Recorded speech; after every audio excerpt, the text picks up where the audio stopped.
Jharkhand DVC জল ছাড়ায় রাজ্যের বেশ কিছু জায়গা প্লাবিত হওয়ার আশঙ্কা। অনেক জায়গায় জারি করতে হয়েছে রেড অ্যালার্ট। অভিযোগ, রাজ্যকে না জানিয়ে জল ছেড়েছে ডিভিসি এবং ঝাড়খণ্ড। এতে ক্ষুব্ধ মুখ্যমন্ত্রী। সোমবার বিষয়টি নিয়ে কেন্দ্রীয় সেচ সচিবের সঙ্গে ফোনে কথা বলেন তিনি। বলেন, সব রাজ্যকেই ভালোবাসি, কিন্তু যেভাবে পশ্চিমবঙ্গ সরকারকে না জানিয়ে বিপুল পরিমাণ জল ছাড়া হয়েছে তা উচিত হয়নি। জল ছাড়ার আগে রাজ্যকে জানাতে হবে। জল যদি একান্তই ছাড়তে হয় তবে তা ছাড়তে হবে ধাপে ধাপে। ডিভিসি 1,05,000 কিউসেক জল ছাড়ায় হুগলির খানাকুল, পুরচুড়া এবং হাওড়ার আমতা 2 নম্বর ব্লক ও উদয়নারায়ণপুরে রেড অ্যালার্ট জারি করা হয়েছে। ডিভিসির পাশাপাশি ঝাড়খণ্ডের গালুডি বাঁধ থেকে জল ছাড়াই 2 মেদিনীপুর, বাঁকুড়া এবং পুরুলিয়ার বিভিন্ন এলাকাও প্লাবিত হওয়ার আশঙ্কা।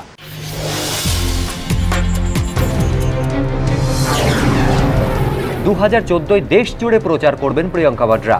এবিপি নিউজ সহ একাধিক চ্যানেলে এই সংবাদ সম্প্রচারিত হয়। কংগ্রেসের এক বড় নেতার কাছ থেকে এই খবর পায় এবিপি নিউজ। কংগ্রেসের সাধারণ সম্পাদক দিগ্বিজয় সিংহকে প্রিয়াঙ্কার দেশ জুড়ে প্রচারের বিষয়ে প্রশ্ন করা হয়, কিন্তু তিনি খবর অস্বীকার করেননি, শুধু প্রসঙ্গ এড়িয়ে যান। কংগ্রেসের মিডিয়া সেলের প্রধান অজয় মাকেন সাংবাদিকদের মুখোমুখি হন।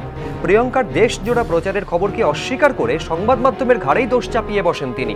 এমনকি মধ্যপ্রদেশে মন্দির দুর্ঘটনায় শতাধিক মৃত্যুর ঘটনা থেকে নজর ঘোরাতেই এমনটা করা হচ্ছে বলে অভিযোগ করেন তিনি। কিন্তু অজয় মাকেনের এই আচরণ ঘিরেই নানা প্রশ্ন উঠতে শুরু করেছে রাজনৈতিক মহলে। প্রশ্ন উঠছে, কংগ্রেসের এক বড় নেতাই যখন প্রিয়াঙ্কার প্রচার সম্পর্কিত খবর দিয়েছিলেন, তখন অজয় মাকেন মিডিয়ার ঘাড়ে কেন দোষ চাপানোর চেষ্টা করলেন? মধ্যপ্রদেশের মন্দির দুর্ঘটনার খবর চাপার চেষ্টা সংবাদ মাধ্যম কেন করবে? জাহাজডুবি দুদিন পর মিলল খোঁজ। ওড়িশার চাঁদিপুর থেকে উদ্ধার এমভি বিঙ্গোর 18 জন নাবিক।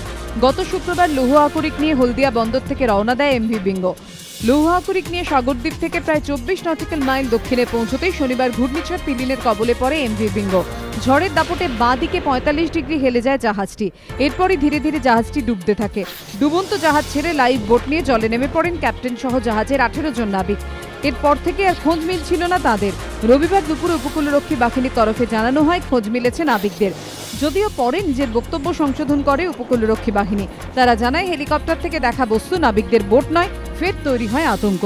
অবশেষে সোমবার সকালে এমভি বিঙ্গোর 18 জন নাবিকের খোঁজ মেলে। চাঁদিপুরের কাছে তাদের দেখতে পেয়ে বোকরাই থানায় খবর দেন এলাকার মানুষজন। তড়িঘড়ি তাদের উদ্ধার করে নিকটবর্তী হাসপাতালে নিয়ে যাওয়া হয়। উপকূলরক্ষী বাহিনীর তরফে জানানো হয়েছে উদ্ধার নাবিকদের প্রত্যেকেই সুস্থ রয়েছেন। পুজো কাটতে না কাটতেই ফের শহরে দুষ্কৃতী দৌরাত্ম। পাটুলিতে বাড়ির তালা ভেঙে চুরি। বৈষ্ণবনগরের বাসিন্দা বিশ্বজিৎ ভট্টাচার্যের দাবি, সোমবার রাতে তারা সপরিবারে প্রতিমা নিরঞ্জন দেখতে যান। ফিরে দেখেন ঘরের তালা ভাঙা, ভেতরের সবকিছু লণ্ডভণ্ড অবস্থায় পড়ে রয়েছে। আলমারি ভাঙা, উধাও 15 ভরি সোনার গয়না ও নগদ 30,000 টাকা। এর আগেও একাধিকবার পাটুলিতে ডাকাতি, ছিনতাই, চুরির অভিযোগ উঠেছে। ফের একবার চুরির ঘটনায় পুলিশের ভূমিকা নিয়ে প্রশ্ন তুলেছেন স্থানীয় বাসিন্দারা। চুরির অভিযোগ পেয়ে ঘটনার তদন্ত শুরু করেছে পাটুলি থানার পুলিশ।